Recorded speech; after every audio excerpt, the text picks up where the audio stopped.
근본 없이 나눔에만 관심이 있는 지도자들, 사람들이 참 많습니다. 기본 없이 나눔에만 관심이 있는 세대를 향하여 우리 믿는 사람들이 마땅히 가져야 될 근본은 무엇일까? 하나님께서 우리에게 주시는 말씀은 베드로전서 1장 18절부터 25절까지 말씀을 함께 합독하겠습니다. 너희가 알거니와 너희 조상이 물려준 헛된 행실에서 대속함을 받은 것은 은이나 금같이 없어질 것으로 된 것이 아니요 오직 흠없고 점없는 어린 양 같은 그리스도의 보배로운 피로 된 것이니라. 그는 창세전부터 미리 알린 바 되시니나 이 말세에 너희를 위하여 나타내신 바 되었으니 너희는 그를 죽은 자 가운데서 살리시고 영광을 주신 하나님을 그리스도로 말미암아 믿는 자니 너희 믿음과 소망이 하나님께 있게 하셨느니라. 너희가 진리를 순종함으로 너희 영혼을 깨끗하게 하여 거짓이 없이 형제를 사랑하기에 이르렀으니 마음으로 뜨겁게 서로 사랑하라. 너희가 거듭난 것이 썩어질 씨로 된 것이 아니요 썩지 아니할 씨로 된 것이니 살아있고 항상 있는 하나님의 말씀으로 되었느니라. 그러므로 모든 육체는 풀과 같고 그 모든 영광은 풀의 꽃과 같으니 풀은 마르고 꽃은 떨어지되 오직 주의 말씀은 세세토록 있도다 하였으니 너희에게 전한 복음이 곧 이 말씀이니라. 아멘. 잘 믿는다, 못 믿는다를 어떻게 구별할 수 있을까요? 좋은 신앙이다, 그렇지 않다를 어떻게 구별할 수 있을까요? 요즘 세대는 근본을 잊고 자꾸 빼내려고 하고 사용하려고 하고 나누려고만 합니다. 이 세대의 모습이 우리 그리스도인 모습에서도 그대로 드러나고 있습니다. 존 뉴턴입니다. Amazing Grace, 나 같은 죄인 살리신 곡을 지으신 분입니다. 하나님께서는 존 뉴턴을 끊임없이 부르셨습니다. 그는 입으로 하나님을 저주하고 부인했습니다. 하나님께서 살아계셨더라면 자기가 이처럼 심한 고통, 고생을 당할 리가 없다고 생각했습니다. 한 번은 그가 술을 마시고 바다로 뛰어들었는데 옷이 나무에 걸려 살았습니다. 사람들은 하나님께서 이 페류나조차도 사랑하시며 그에 대한 하나님의 계획이 있다고 말하며 생각했습니다. 그러나 존 뉴턴은 그것을 인정하지 않고 그런 일을 겪을수록 더욱더 난폭해지고 악해지려고 애썼습니다. 그 후 존 뉴턴은 노예선을 타려다가 갑자기 병이 나서 그 배를 놓치게 됩니다. 얼마 후에 그 배가 폭풍으로 침몰하여 단 4명을 제외하고는 모두 바다에 빠져 익사했다는 소식을 듣고서야 이 말할 수 없이 악한 자에 대한 하나님의 은혜가 얼마나 크신가라고 인정하게 됩니다. 하나님께서는 우리가 하나님께서 베푸신 조그만한 은혜에도 크게 감사하며 온전히 우리 자신을 하나님께 맡길 수 있는 신앙을 가지시길 원하십니다. 그렇지만 우리들은 존 뉴턴처럼 하나님의 구원을 믿지 않고 자기 욕심대로 살려고 하는 그런 생각이 우리의 재성 속에, 우리의 속에 근본적으로 깔려 있습니다. 근본, 본이라는 한자가 있습니다. 근본 본자는 나무 목자에다가 이 나무 목에 한 일자를 이렇게 두었습니다.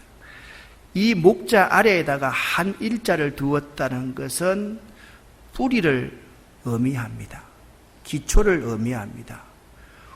원래를 의미하는 것입니다. 그래서 근본이라는 의미는 초목의 뿌리, 초목의 줄기, 원래, 본래, 본디, 근원, 원천.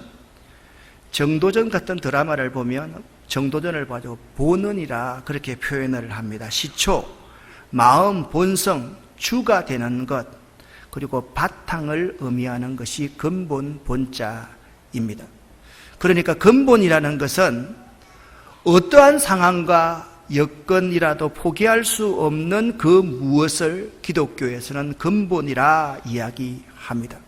포기할 수 없고 양보할 수 없어서 꼭 지켜야만 하는 신앙인의 그것이 믿음의 근본인 것입니다.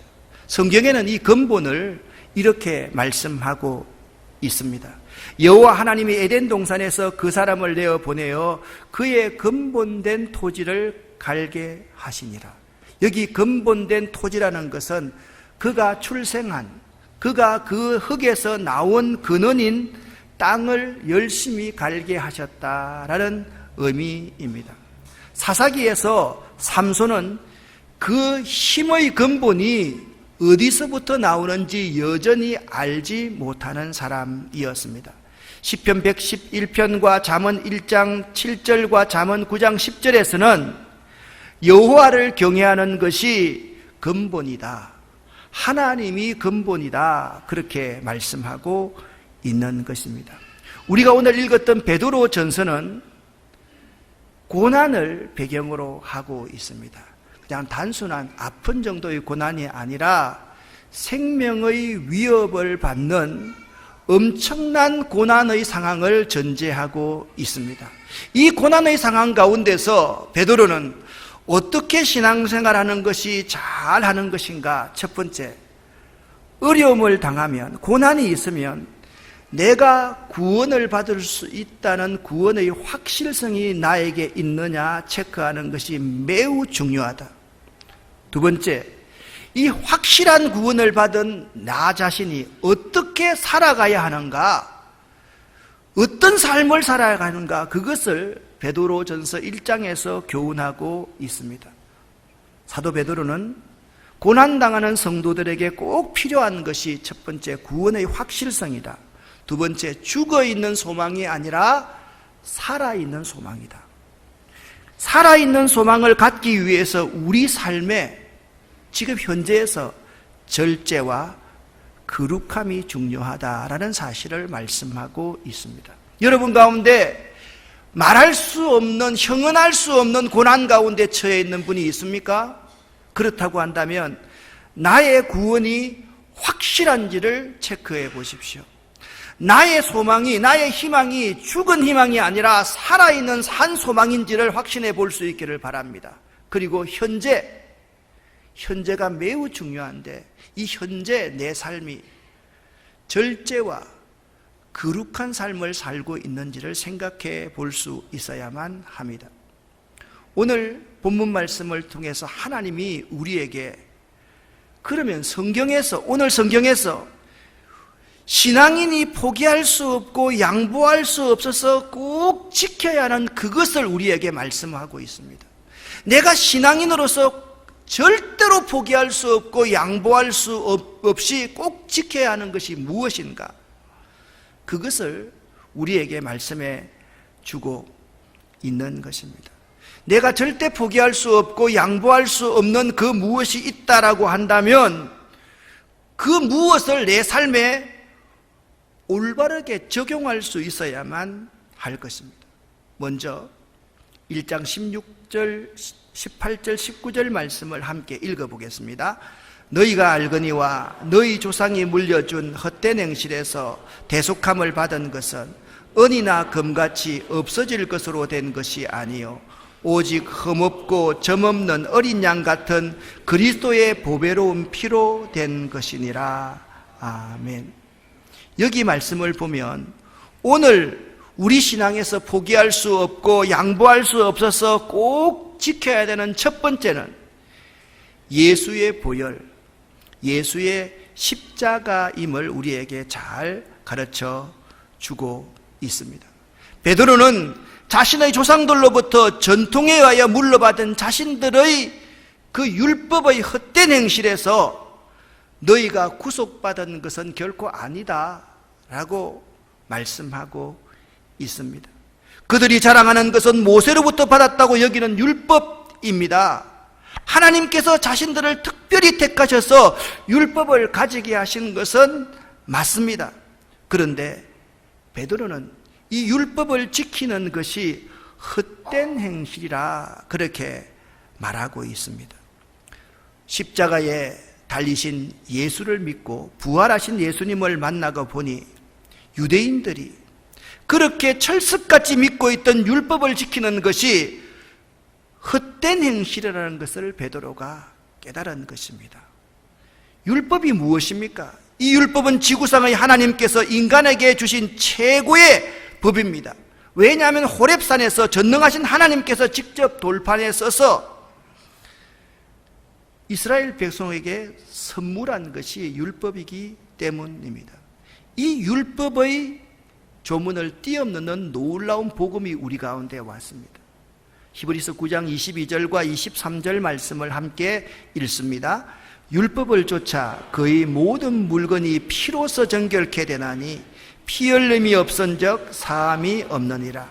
그러므로 하늘에 있는 것들의 모형은 이런 것들로서 정결케 할 필요가 있었으나 하늘에 있는 그것들은 이런 것들보다 더 좋은 제물로 할지니라. 아멘. 이런 것들보다 더 좋은 살아있는 제물이 누구냐? 예수 그리스도의 보혈, 예수 그리스도의 십자가 사건이다 라고 말씀하고 있는 것입니다. 찬송가 257장 말씀에 이런 가사가 있습니다. 속죄함 속죄함 주 예수 내 죄를 속했네. 할렐루야 소리를 합하여 함께 찬송하세. 그 피로 속죄함 얻었네. 2절 금이나 은같이 없어질 보배로 속죄함 받은 것 아니요. 거룩한 하나님 어린 양 예수의 그 피로 속죄함 얻었네. 속죄함 속죄함 주 예수 내 죄를 속했네. 할렐루야 소리를 합하여 함께 찬송하세. 그 피로 속죄함 얻었네. 나 같은 죄인이 용서함 받아서 주 앞에 옳다함 얻음은 확실히 믿기는 어린 양 예수의 그 피로 속죄함을 받았다는 이 놀라운 본질, 이 본질을 우리 믿는 사람이 결코 놓치지 말아야 한다, 그렇게 말씀하고 있는 찬송가입니다. 예수님은 십자가의 대속의 죽음, 십자가의 죽음은 이렇게 말씀을 하고 있습니다. 그냥 돌아가신 것이 아니라 마가복음 10장 45절 말씀에 의하면 자기 목숨을 많은 사람의 대속물로 주려고 예수님이 십자가 위에서 죽음을 당하셨다, 그렇게 말씀하고 있습니다. 로마서 5장 8절 말씀에 의하면 우리가 아직 죄인 되었을 때 그리스도께서 우리를 위하여 죽으심으로 하나님께서 우리에게 대한 자기의 사랑을 확실히 보여주셨다, 그렇게 말씀하고 있습니다. 예수님의 십자가 위에서의 죽음은 그냥 사형수의 죽음이 아니라 많은 사람을 위한 대속 제물이셨다. 예수님의 십자가 위에서의 죽음은 하나님이 여러분과 저를 얼마나 사랑하시는지 그 하나님의 사랑에 대한 확실한 증거셨다, 그렇게 말씀하고 있는 것입니다. 우리가 양보하고 포기하지 말아야 될 가장 중요한 첫 번째의 원리가 예수의 보혈, 예수의 십자가인 것입니다. 1장 22절 말씀을 함께 읽겠습니다. 너희가 진리를 순종함으로 너희 영혼을 깨끗하게 하여 거짓이 없이 형제를 사랑하기에 이르렀으니 마음으로 뜨겁게 서로 사랑하라. 아멘. 오늘 우리 신앙에서 포기할 수 없고 양보할 수 없어서 꼭 지켜야 될 두 번째는 서로 뜨겁게 사랑하며 사는 것이다, 그렇게 말씀하고 있는 것입니다. 방금 읽었던 로마서 5장 8절에 하나님께서 우리에게 대한 자기의 사랑을 확정해 주셨다고 말씀하고 있고, 요한일서 4장 11절, 12절, 16절 말씀을 여러분과 제가 함께 읽어보겠습니다.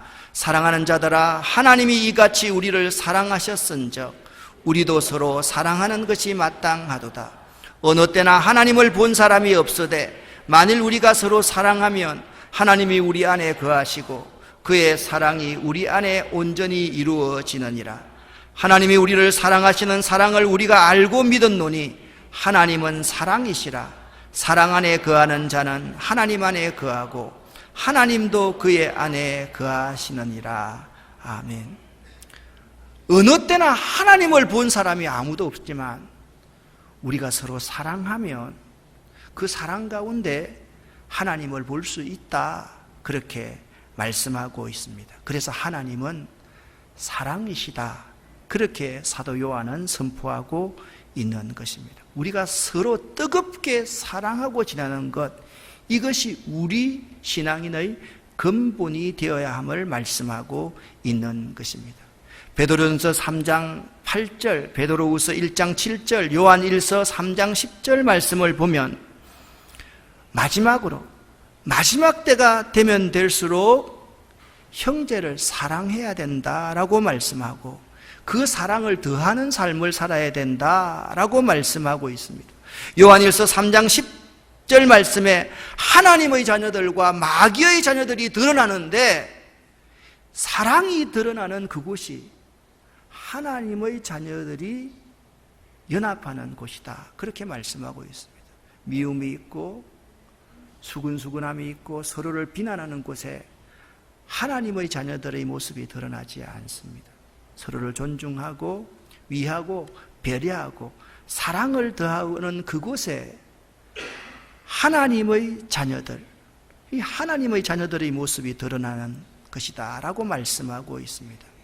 사랑하는 여러분, 우리가 결코 양보하지 말아야 될 두 번째 근본은 지속적으로 사랑하며 사는 것임을 꼭 기억할 수 있기를 예수 이름으로 간절히 축원합니다. 첫 번째가 뭐라 그랬습니까? 예수의 보혈입니다. 두 번째는 서로 뜨겁게 사랑하는 것입니다. 세 번째가 무엇일까요? 베드로전서 1장 23절부터 25절 말씀을 보면 이렇게 말씀하고 있습니다. 너희가 거듭난 것은 살아있고 항상 있는 하나님의 말씀으로 되었느니라, 그렇게 말씀하고 있습니다. 하나님의 말씀이 아니면 우리가 거듭날 수가 없습니다. 우리의 육체는, 모든 육체는 곧 시들고 말라지지만 하나님의 말씀만이 영원하다, 그렇게 말씀하고 있으면서 너희에게 전한 복음이 이 말씀이다 라고 말씀하고, 그렇다면 복음이 무엇입니까? 로마서 1장 2절부터 4절까지의 말씀을 보면 복음이 무엇인지를 우리에게 잘 가르쳐 주고 있습니다. 함께 읽습니다. 이 복음은 하나님의 선지자들로 말미암아 그의 아들에 관하여 성경에 미리 약속하신 것이라. 이 아들로 말하면 육신으로는 다윗의 혈통에서 나셨고 성결의 영으로는 죽은 자 가운데서 부활하여 능력으로 하나님의 아들로 인정되셨으니 곧 우리 주 예수 그리스도시니라. 아멘. 이 복음은 누굽니까? 그의 아들이 복음이다. 예수가 복음이다, 그렇게 말씀하고 있습니다.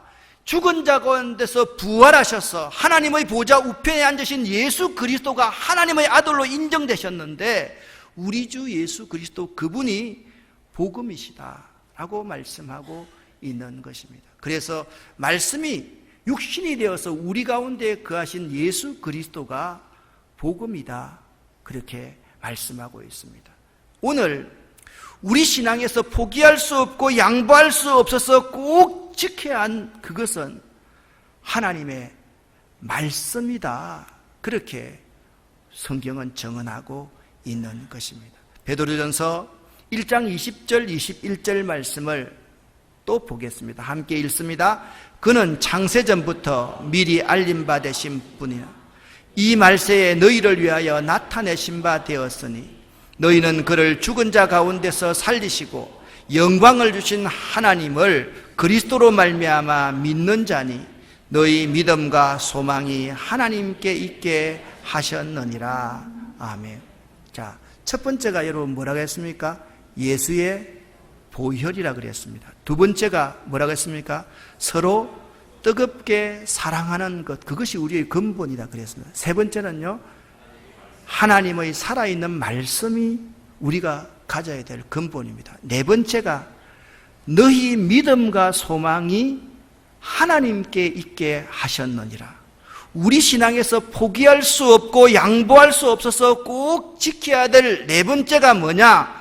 우리의 믿음과 소망을 하나님께만 두는 것이다. 그렇게 말씀하고 있습니다. 우리의 믿음과 소망을 하나님께 두는 것이라는 의미가 무엇일까요? 나의 존재 이유, 내 삶의 존재 이유가 무엇인지를 바로 깨닫는 것, 그것이 믿음과 소망을 하나님께 두는 것입니다. 내 삶의 존재 이유라는 글을 쓴 박성철 님이 있습니다. 그분이 이런 글을 썼습니다. 함께 읽어보겠습니다.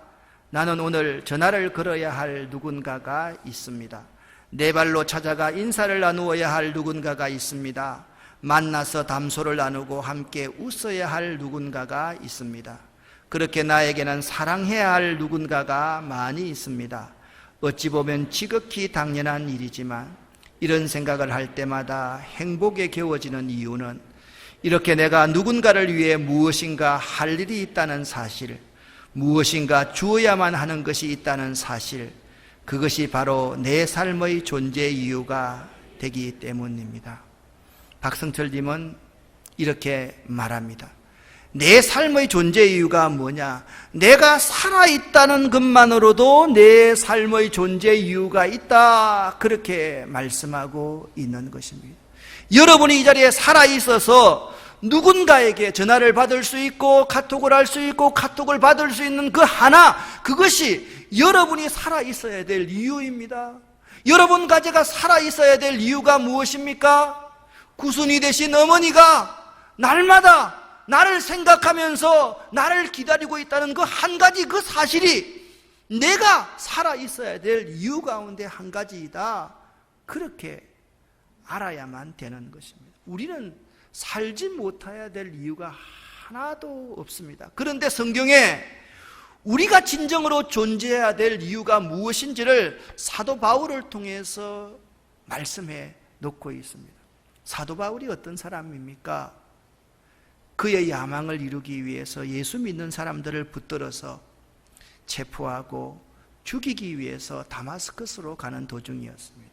그가 그곳에서 가는 도중에 예수를 만나게 됩니다. 그리고 로마서 14장 7절 8절에 이렇게 고백합니다. 함께 읽습니다. 우리 중에 누구든지 자기를 위하여 사는 자가 없고 자기를 위하여 죽는 자도 없도다. 우리가 살아도 주를 위하여 살고 죽어도 주를 위하여 죽나니 그러므로 사나 죽으나 우리가 주의 것이로다. 아멘. 살든지 죽든지 내 몸에서 그리스도가 존귀케 되는 삶, 그것이 사도 바울의 고백적인 존재 이유였습니다. 그리고 그는 고린도전서 10장 31절에서 이렇게 고백합니다. 함께 읽습니다. 그런즉 너희가 먹든지 마시든지 무엇을 하든지 다 하나님의 영광을 위하여 하라. 아멘. 사도 바울의 고백이 사나 죽으나 우리가 주의 것이로다 라고 그는 고백하고 있습니다. 이 똑같은 고백을 하고 있는 구약의 선지자가 있습니다. 이사야입니다. 43장 1절 말씀을 함께 읽겠습니다. 야곱아, 너를 창조하신 여호와께서 지금 말씀하시느니라. 이스라엘아, 너를 지으신 이가 말씀하시느니라. 너는 두려워하지 말라. 내가 너를 구속하였고 내가 너를 지명하여 불렀나니 너는 내 것이라. 아멘. 여기에 왜 야곱아, 이스라엘을 희미한 글자로 이렇게 기록해 놓았을까요? 여기다가 여러분과 저 이름을 한번 넣어서 읽어보면 어떻겠습니까? 같이 읽어보겠습니다. 규태가 너를 창조하신 여호와께서 지금 말씀하시느니라. 규태가 너를 지으신 이가 말씀하시느니라. 너는 두려워하지 말라. 내가 너를 구속하였고 내가 너를 지명하여 불렀나니 너는 내 것이라. 아멘. 우리는 주님께서 피로 값주고 산 주님의 것이기 때문에 우리들이 하나님의 영광을 위해서 살아갈 수밖에 없는 존재다.